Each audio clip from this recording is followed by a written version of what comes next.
Now more of the Midcoast Morning Buzz with Richard and Jim. Radio 9, WCME. Guns, guns, guns, certainly a hot button issue, not only here in the state of Maine, but also nationally, not the least of which since the Newtown massacre. With us today is Jessica Beckwith. Jessica is with the Maine Gun Rights Coalition. It's a gun rights support group that organizes rallies to protest gun control legislation.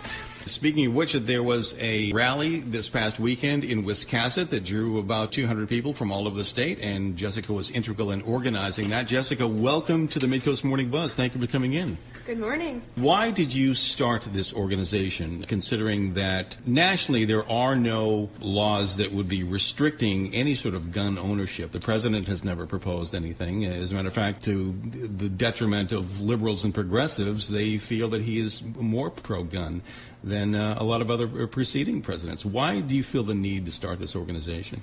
Well, this organization is really focused on the state and local level. Here in Maine, we have a lot of gun control legislature being put forth in Augusta. And, we're seeing this a little bit at the national level. We're seeing the Obama administration really trying to pass gun control measures and in reaction to the Sandy Hook school shooting. And we're seeing some of our, Senator Dianne Feinstein, pushing forth for gun control. So in response to that, and in response to some of the bills that are being pushed forth here in the state of Maine, we're really dedicated to preserving our right to bear arms. Let me back up for just a moment and find out a little bit more about you personally. Sure. Certainly, I would say from everything I can tell, the percentage of gun ownership is rising in favor of women. Right. Greater percentage of the total gun ownership is among women than it once was. But it's also, I think you'd agree to this, not really viewed as a women's issue. So why are you, as a woman, a young woman, why are you taking up this cause? I'm taking up this cause because I am a strong believer in civil liberties and the Constitution. Sure. And I recognize that my gun rights are what protects myself, my family, and my property. And without our gun rights, really, we're in jeopardy of losing the rest of our rights. Have you ever been in a situation, I take it you shoot? Yes. And how long have you been shooting, and how long have you been a gun owner? Only for a few years, actually. I'm 20. 20 years old? I'm 20. Okay. I could tell you were young. I just based on the work that you do, I figured you were probably at least 21, but how wrong I can be. That's right. Okay. What you talk about protecting your rights. Have you ever been in a situation where you felt you had to use a gun to save your life or something? Luckily, I have not, but I do recognize that if there were to be a situation where my life would be in jeopardy or my safety was in jeopardy, I would certainly like the right and the opportunity to protect myself.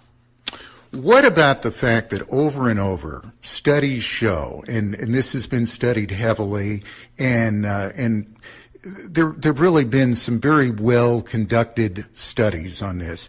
The studies tend to show that the more you have guns in the picture, the more guns in any given human situation, the greater likelihood that they're going to go off.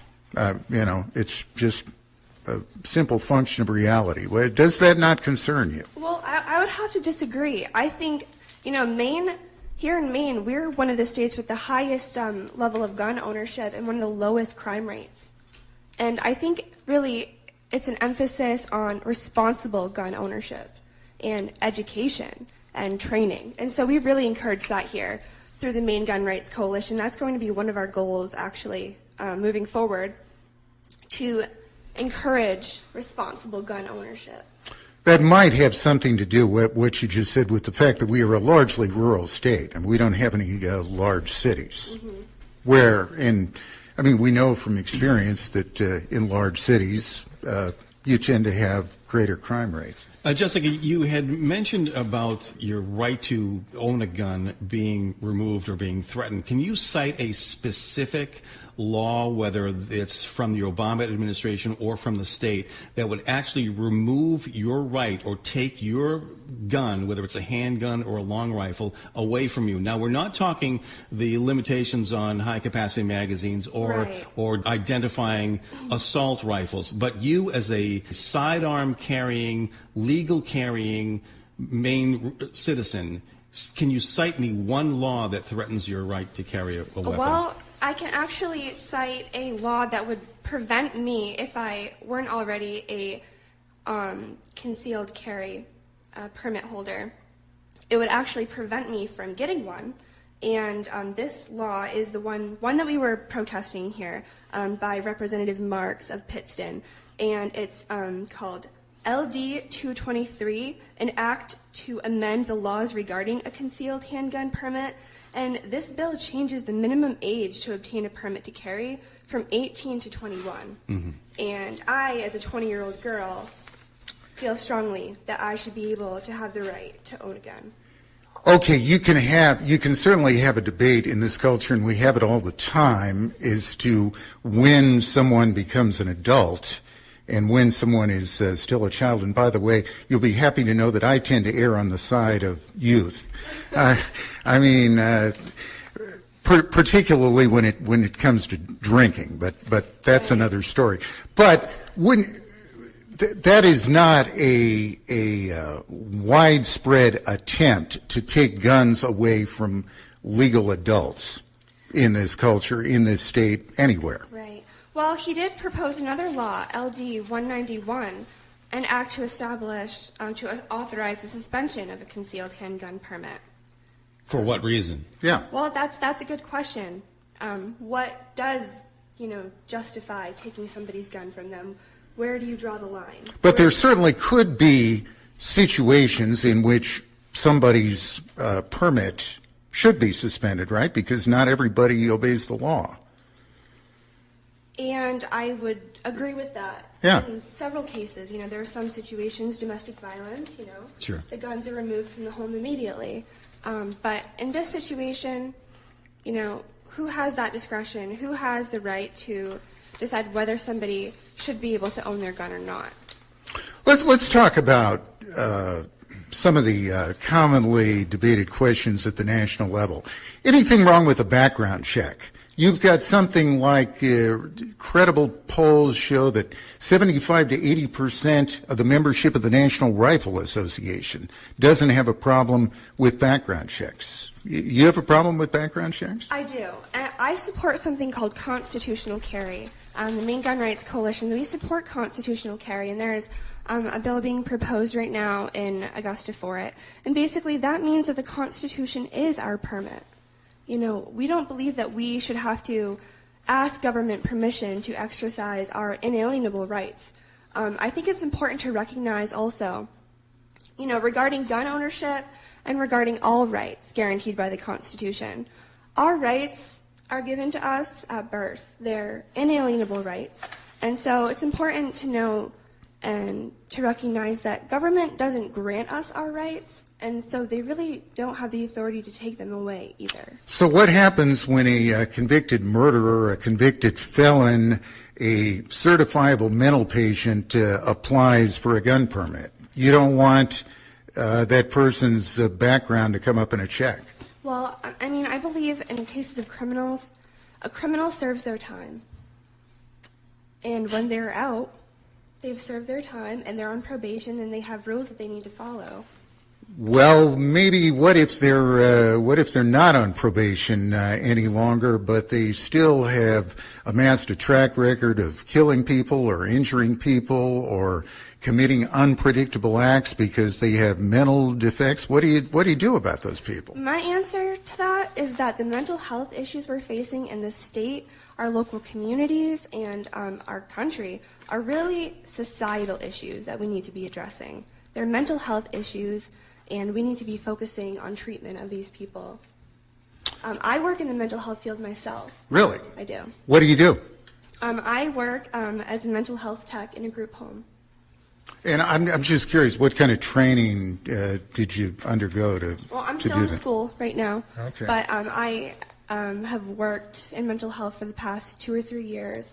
And there's a huge, I agree, this argument comes up a lot regarding gun control and, in response to the shootings that we've had. These are mental health issues. These are not gun ownership issues. Yeah, but I mean, they certainly impact on people who carry guns. And thus, when they impact on people who carry guns, they impact on people who might be the victims of the guns carried by mentally unstable people who carry guns. Well, my response to that is I would rather have a gun to protect myself from these mental health patients rather than to be disarmed from them.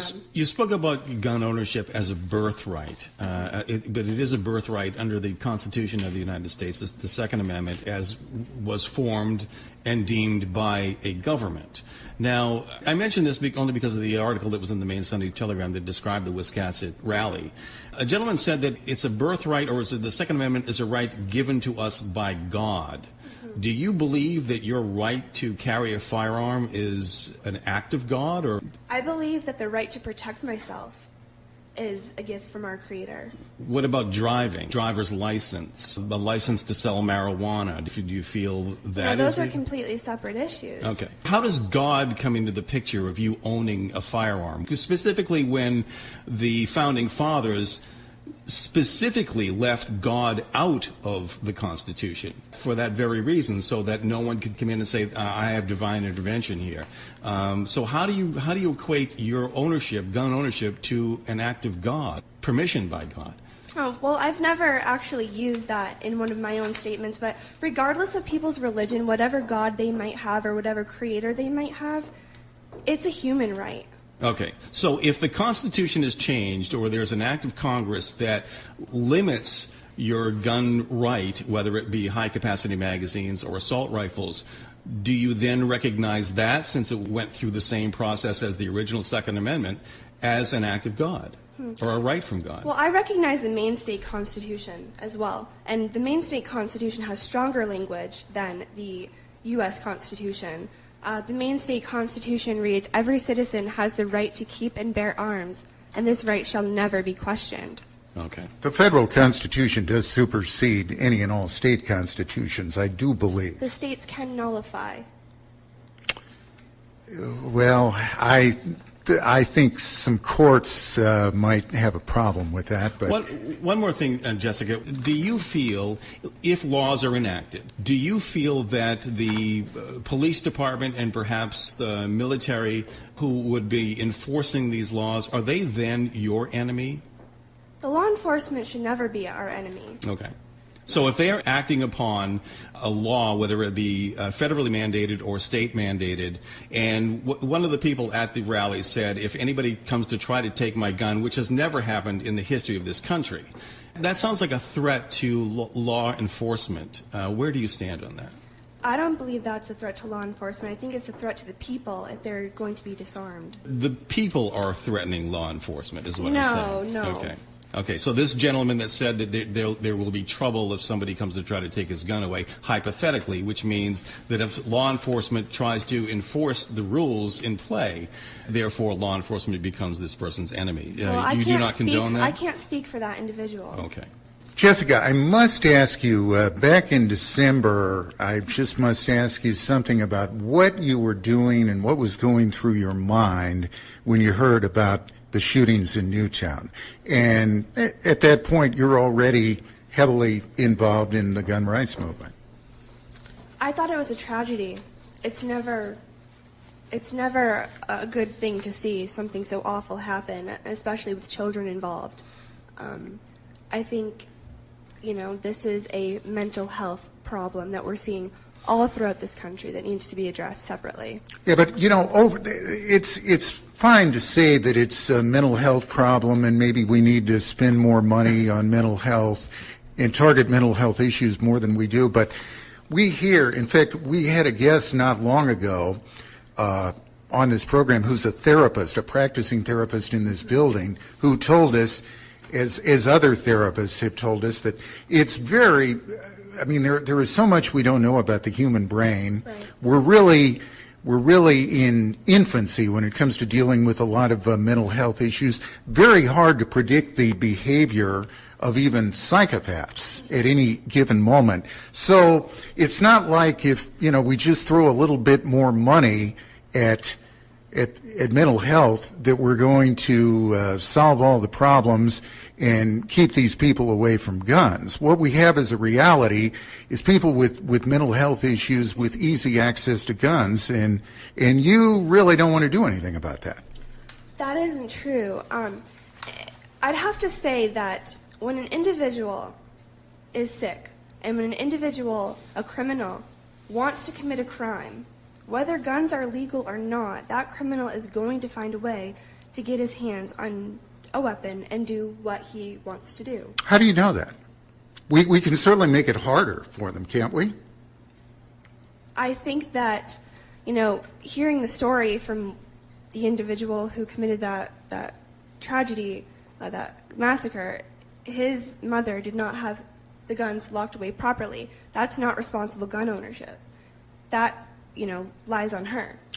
Yeah, but you could also make the argument that she wouldn't have had the option to make that mistake if those guns had not been so easily available in the first place. Well, why should that mother have not had the right to protect her family? Well, maybe because it turns out that her son didn't protect anybody. He went out and killed 26 kids. I mean, that's the total opposite of protection. Again, I'm not here to talk about, the Sandy Hook tragedy that happened. I was brought here today to talk about the Maine Gun Rights Coalition and what I'm doing here in Maine. I understand that, but it's impossible to avoid consideration of the shooting in Connecticut when you're talking about guns in the present day. I mean, well, I don't have all the answers to what happened in Newtown, but I do have the answer for here in Maine, and that is responsible gun ownership.